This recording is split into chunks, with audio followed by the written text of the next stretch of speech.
Ini Pak Menko, Pak Menko Pangan, Menko Ekonomi, saat kami dipanggil Bapak Presiden, target pertama 4 tahun. 21 hari berubah 3 tahun. Setelah 45 hari menjadi 1 tahun. Jadi tadi Pak Rosan tadi 7%, tunggu mungkin 6 bulan kemudian jadi 10%. Ini tekanannya luar biasa. Kemudian pada saat bersamaan juga ada El Nino. El Nino terberat sepanjang sejarah kekeringan di Indonesia. Next. Langkah kami ada 2, deregulasi dan transformasi pertanian modern, tradisional ke modern. Ada 2 hal kita ingin capai. Pertama adalah self sufficiency, swasembada, dan hilirisasi. Nah, ini luar biasa Pak Menko, kami sampaikan teman-teman kabinet, regulasi Perpres yang terbit 1 tahun itu ada 13. Ini terbanyak sepanjang sejarah. Dan ini membantu untuk mencapai swasembada. Bukan saja karena anggarannya ditambah, anggarannya cuma 2 triliun waktu itu ditambah, tetapi bisa kita capai swasembada. Next. Deregulasi di kantor Kementerian Pertanian ada 547 kami cabut agar bisa lebih fleksibel, lebih cepat kita bergerak. Next. Salah satu contoh pupuk, dulu pupuk 12 menteri harus tanda tangan, 38 gubernur, kemudian 514 bupati dan wali kota, dan 145 regulasi yang mengatur. Sehingga biasanya sudah mau tanam, musim tanam, tapi pupuknya belum tiba. Alhamdulillah dengan cepat, hanya 2 hari impresnya terbit.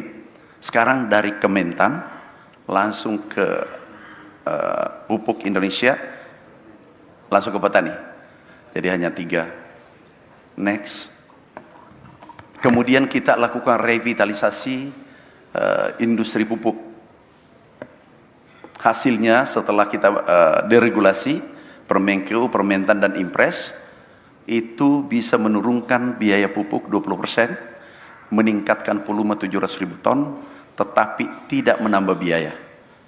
Kita insya Allah bangun pabrik 7 dan 5 diresmikan sebelum 2029. Nah, ini hanya regulasi, deregulasi. Next. Ini refocusing anggaran, efisiensi. Next. Ini penindakan yang melakukan katakanlah korupsi di kantor kementerian. Next. Ini kami mencoba menata kementerian, ada 248 pejabatnya, ada demosi, ada yang diberhentikan, ada yang dipecat, dan ada yang promosi. Next. Nah, ini sebenarnya kunci untuk melompat Indonesia, untuk bergerak melompat secara eksponensial. Transformasi dari pertanian tradisional menuju modern. Nah, yang dulunya mekanisasi menggunakan sapi, kemudian menjadi traktor, kemudian tanam dulu itu hanya 1 hektar menggunakan 25 orang. Sekarang hanya menggunakan 1 orang. Bahkan 25 hektar bisa kita kerjakan dalam waktu 1 hari dengan menggunakan drone. Juga ada combine harvester, alat panen, dan seterusnya. Dulu 25 orang 1 hektar, sekarang hanya 1 orang dan 4 jam per hari. Next. Nah, ini alat mesin pertanian.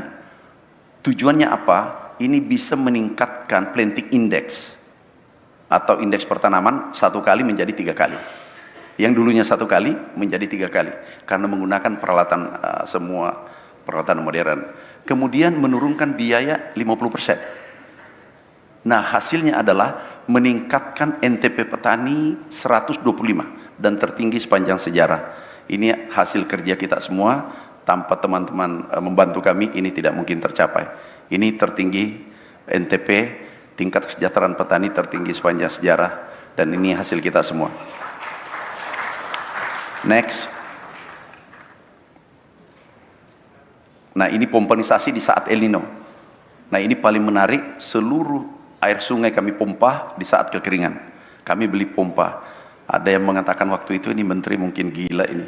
Kok beli pompa, kami anggaran untuk seminar, kemudian rehab kantor, kami alihkan semua beli pompa, kemudian biaya perjalanan dinas, rapat tidak boleh lagi di hotel, tapi rapatnya di kantor karena anggaran terbatas. Alhamdulillah hasilnya bisa melompat kurang lebih 2-3 juta ton. Next. Next. Percepat aja karena tinggal 4 menit. Nah ini rawa. Bukan sebenarnya rawa. Ada, kita ingat dulu di Kalimantan itu ada 1 juta hektar program.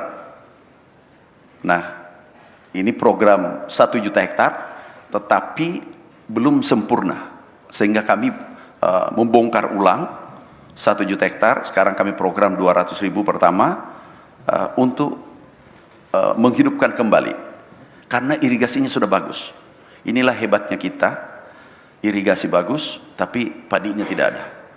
Nah ini Pak Menteri Keuangan, ini sudah dibangun puluhan tahun, irigasi lengkap semua dan seterusnya, tapi sawahnya tidak ada. Kami tidak tahu apa yang terjadi waktu itu, kami bongkar dan alhamdulillah sudah berhasil. Next. Next.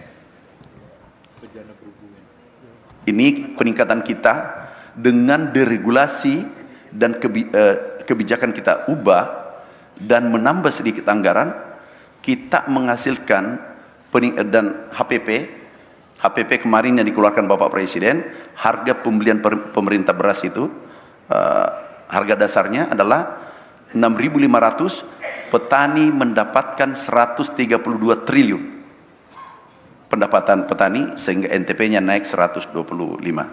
Next. Ini stok kita tertinggi sepanjang sejarah 4 juta. Kami prediksi Pak Menteri Keuangan mungkin izin kalau ada tambahan sedikit dana untuk Bulog, bukan kami, dana untuk Pak Rosan dengan Pak Doni.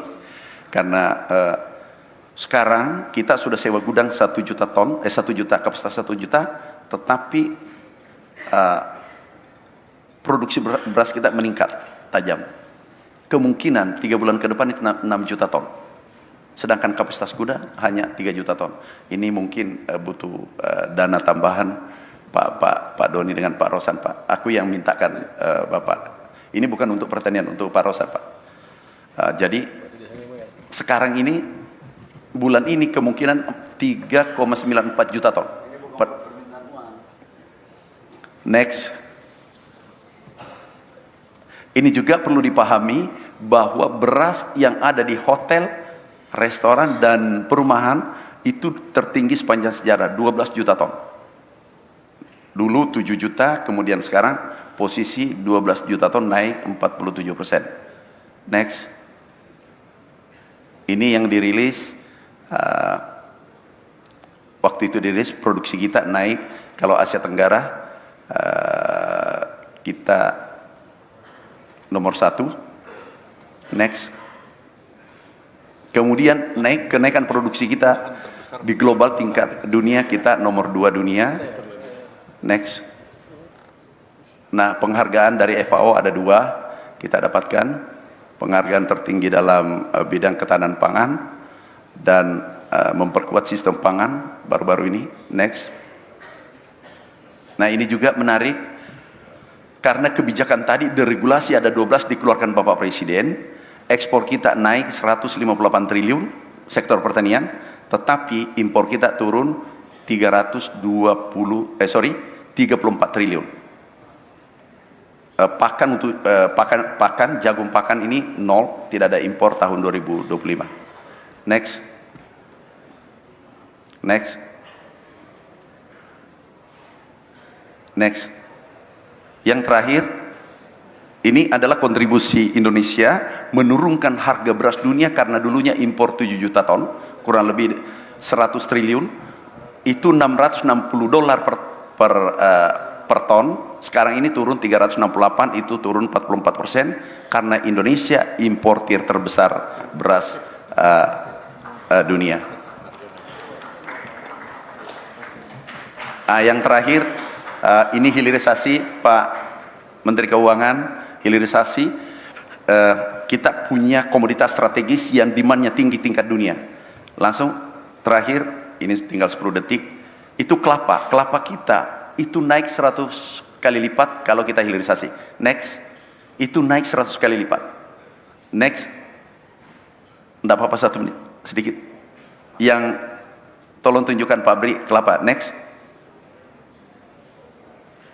Yang pabrik kelapa. Nah, ini coconut milk. Itu ada pergeseran pangan di China. Itu dari susu sapi, kambing bergeser ke susu yang dari kelapa. Nilainya ini total itu bisa potensi 5.000 triliun. Ada juga gambir. Gambir juga itu 80% kita kuasai dunia. Tetapi bahan baku kita ekspor. Nah, ini sesuai penelitian dosen para pakar dan sudah kunjungan ke India, ke Jepang, itu bisa sampai 2.000-3.000 triliun. Ini bahkan 5.000 triliun, ini dari penelitian mereka. Nah, ini kita hilirisasi ke depan, bisa membuka lapangan kerja 5 juta orang, dan yang cita-cita bawa 8%, itu bukan mimpi, bisa jadi kenyataan. Terima kasih. Wassalamualaikum warahmatullahi wabarakatuh.